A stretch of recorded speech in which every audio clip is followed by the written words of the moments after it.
യോഹന്നാന്റെ സുവിശേഷം 3-ാം അധ്യായം 1-ാം വാക്യം ഇപ്രകാരമാണ്: കാണുവിൻ, നാം ദൈവമക്കൾ എന്ന് വിളിക്കപ്പെടുവാൻ പിതാവ് നമുക്ക് എത്ര വലിയ സ്നേഹം നൽകിയിട്ടുണ്ട്.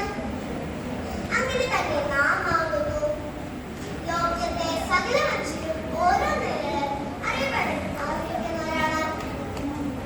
ആകാശത്തിന്റെ കീഴിൽ ഭൂമിക്ക് മുകളിൽ ഇത്ര വലിയ സ്ഥാനം ഒരു വ്യക്തിക്കും ലഭിക്കാനായിട്ടില്ല. കാരണം അത് ദൈവമക്കൾ ഒരു ശ്രേഷ്ഠ പദവിയാണ്. 1 യോഹന്നാൻ 3-ാം അധ്യായം 10-ാം വാക്യത്തിൽ ദൈവത്തിന്റെ മക്കളാരെന്നും പിശാചിന്റെ മക്കളാരെന്നും വ്യക്തമായി എഴുതിയിട്ടുണ്ട്. ഇത് വിശ്വസിക്കാത്തവരും സ്വകാര്യം സ്നേഹിക്കാത്തവരും ദൈവമക്കൾ അല്ല. എന്നാൽ ദൈവത്തിൽ ജനിച്ചവരാരും പാപം ചെയ്യില്ല. ദൈവത്തിൽ ജനിച്ചവർക്ക് പാപം ചെയ്യാൻ കഴിയുകയുമില്ല. അപ്പോസ്തലനായ പൗലോസ് റോമർക്കെഴുതിയ ലേഖനം 8-ാം അധ്യായം 14-ാം വാക്യത്തിൽ പറയുന്നു: ദൈവാത്മാവിനോടുകൂടി ഏവരും ദൈവമക്കൾ ആകുന്നു. തന്റെ ഏകജാതനായ പുത്രൻ ക്രൂശുമരണത്തിൽ ഏൽപ്പിച്ചു കൊടുത്തുകൊണ്ടാണ് ദൈവം നമ്മളെ ദൈവമക്കളാക്കി ചേർത്തിയത്. വിശുദ്ധ യോഹന്നാന്റെ സുവിശേഷം 3-ാം അധ്യായം 16-ാം വാക്യത്തിൽ പറയുന്നു: തന്റെ ഏകജാതനായ പുത്രനിൽ വിശ്വസിക്കുന്ന ഏവരും നശിച്ചു പോകാതെ നിത്യജീവൻ പ്രാപിക്കേണ്ടതിന് ദൈവം അവനെ നൽകാൻ തക്കവണ്ണം ലോകത്തെ സ്നേഹിച്ചു.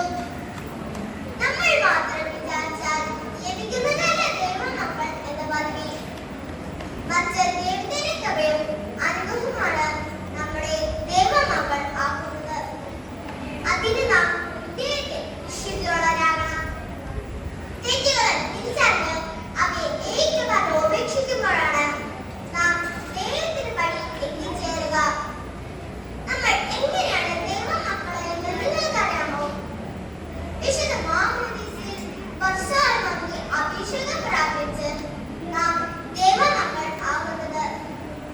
എന്നാലോ നമ്മൾ ചെയ്ത ഓരോ തെറ്റും കുറ്റവും നമ്മളെ ദൈവമക്കളല്ലാതെയാക്കി തീർക്കും.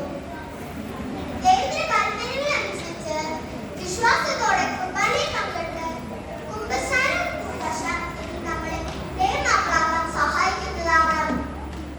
പാലം നടക്കേണ്ടത് വഴി അവനെ അഭ്യസിപ്പിക്കുക. അമൃതനായാലും അത് വിട്ടുമാറുകയില്ല എന്ന് സദൃശവാക്യം 22-ാം അധ്യായം 6-ാം വാക്യത്തിൽ പറയുന്നു.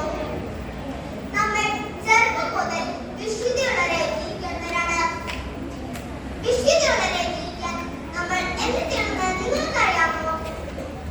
ജീവിത സ്വഭാവം മദ്യപാനം മയക്കുമരുന്ന് ഉപേക്ഷിക്കണം. അവനെ കൊണ്ട് അവന്റെ നാമത്തിൽ വിശ്വസിക്കുന്ന ഏവരും ദൈവമക്കളാവാൻ അവന് അധികാരം കൊടുത്തു എന്ന് വിശുദ്ധ യോഹന്നാന്റെ സുവിശേഷം 1-ാം അധ്യായം 12-ാം വാക്യത്തിൽ പറയുന്നു. നമ്മളുടെ ജീവിതത്തിൽ നമ്മളുടെ ജന്മദിനം നമ്മൾ ആഘോഷിക്കാറുണ്ട്, അല്ലേ? നമ്മളുടെ മാതാപിതാക്കളാണ് നമ്മൾ കാണപ്പെട്ട ദൈവം. അതിനാൽ ജന്മദിനത്തിനനുസരിച്ച്